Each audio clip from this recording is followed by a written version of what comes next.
एक भिखारी रोज एक दरवाजे पर जाता और भीख के लिए आवाज लगाता, और जब घर का मालिक बाहर आता तो उसे गंदी गंदी गालियां और ताने देता।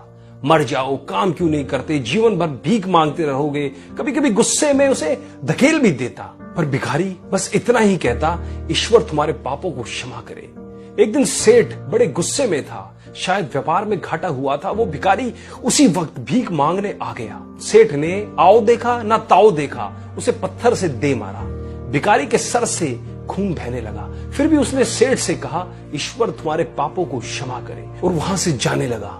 सेठ का जब थोड़ा गुस्सा कम हुआ तो सेठ सोचने लगा, मैंने उसे पत्थर से भी मारा पर उसने बस दुआ दी। इसके पीछे क्या रहस्य है, जानना पड़ेगा। और वह भिखारी के पीछे चलने लगा। भिखारी जहां भी जाता, सेठ उसके पीछे पीछे जाता। कहीं कोई उस भिखारी को कोई भीख दे देता तो कोई उसे मारता, जलील करता, गालियां देता, पर भिखारी इतना ही कहता, ईश्वर तुम्हारे पापों को क्षमा करे। अब अंधेरा हो चला था। भिखारी अपने घर लौट रहा था। सेठ भी उसके पीछे था। भिखारी जैसे ही अपने घर लौटा, एक टूटी फूटी खाट पे एक बुढ़िया सोई हुई थी जो भिखारी की पत्नी थी। जैसे ही उसने अपने पति को देखा, उठ खड़ी हुई और भीख का कटोरा देखने लगी। उस भीख के कटोरे में मात्र एक आधी बासी रोटी थी। उसे देखते हुए बुढ़िया बोली, बस इतना ही और कुछ नहीं, और ये आपका सर कहां फूट गया? भिखारी बोला, हाँ बस इतना ही, किसी ने कुछ नहीं दिया, सबने गालियां दी, पत्थर मारे, इसलिए ये सर फूट गया। भिखारी ने फिर कहा, सब अपने ही पापों का परिणाम है। याद है ना तुम्हें, कुछ वर्षों पहले क्या नहीं था हमारे पास, पर हमने कभी दान नहीं किया। याद है तुम्हें वो अंधा भिखारी? बुढ़िया की आंखों में आंसू आ गए और उसने कहा, हाँ, कैसे हम उस अंधे भिखारी का मजाक उड़ाते थे, कैसे उसे रोटियों की जगह खाली कागज रख देते थे, कैसे हम उसे जलील करते थे, कैसे हम उसे कभी कभी मार व धकेल भी देते थे। अब बुढ़िया ने कहा, हाँ सब याद है मुझे, कैसे मैंने भी उसे राह नहीं दिखाई और घर के बने नाले में गिरा दिया था। जब भी वह रोटियां मांगता था, मैंने बस उसे गालियां दी। एक बार तो उसके कटोरे तक को मैंने फेंक दिया था।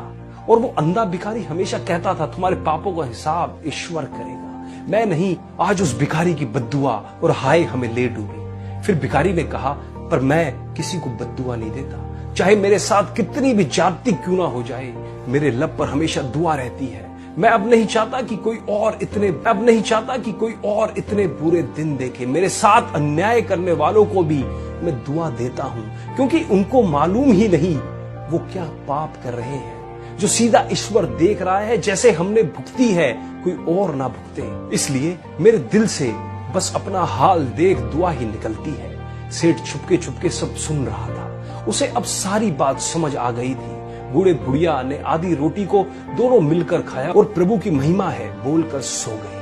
अगले दिन वही भिखारी वह सेठ के घर भीख मांगने के लिए गया। सेठ ने पहले से ही रोटियां निकाल रखी थी। उसने भिखारी को दी और हल्की से मुस्कुराते हुए स्वर में कहा, माफ करना बाबा, गलती हो गई थी। भिखारी ने कहा, ईश्वर तुम्हारा भला करे, और वो वहां से चला गया। सेठ को एक बात समझ आ गई थी, इंसान तो बस बद्दुआ देते हैं, पर पूरी वो परम पिता परमेश्वर, वो ईश्वर, वो जादूगर कर्मों के हिसाब से करता है। तो